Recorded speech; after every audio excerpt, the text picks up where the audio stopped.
Rodrigo pala. Saan ka makakatulong ko? Kilalang-kilala na ang Kuya Robert mo. Tingnan mo, ang dami na niyang tinatanggap na plaque. Pagdating ng elections next year, ang dami nating supporters. Siyempre naman, honey. Pinagkikita ko lang sa mga constituents ko. Mabait ang kanilang future congressman, di ba? Pogi points din yan, di ba, Bernard? Pogi points.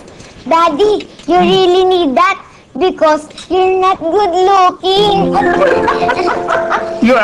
Palagi ka nag-speak ng English, pero wala akong narinig ka, kundi puro panlalait. Kung ganun lang you speak Tagalog na lang. Ang Tagalog ka na lang. Daddy, What?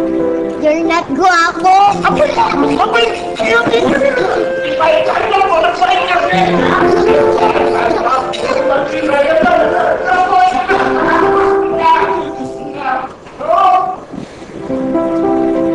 Bernard, bakit ang tahimik mo? Hindi ka ba natutuwa para sa Kuya Robert mo? Pagod lang ako, ate.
Para bukas pagising mo, nakikita mo na yung surprise ako para sa'yo.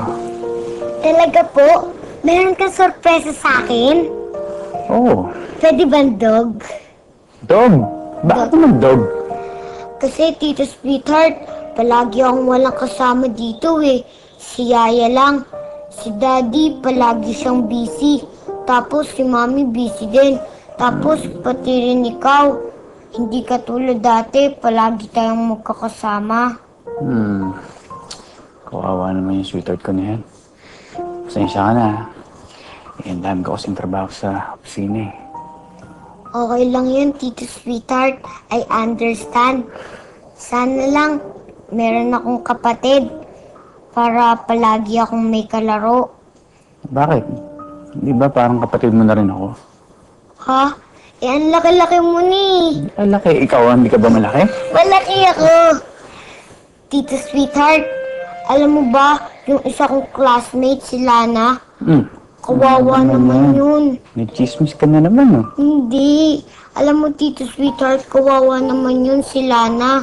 Parang ako rin yun, palagi siyang mag-isa. Tapos nalaman niya na ampun lang pala siya. Eh, mahal na mahal pa naman niya yung mommy at daddy niya.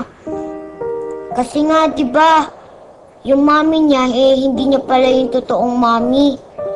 Iyak tuloy siya ng iyak palagi. Buti na lang ako, hindi ko katulad si Lana. Meron akong totoong mommy at daddy. O basta, Tito Sweetheart, bukas yung dog ko, ah. Talaga, sige na, matulog ka na. Puro ka chismis. Good night. Good night.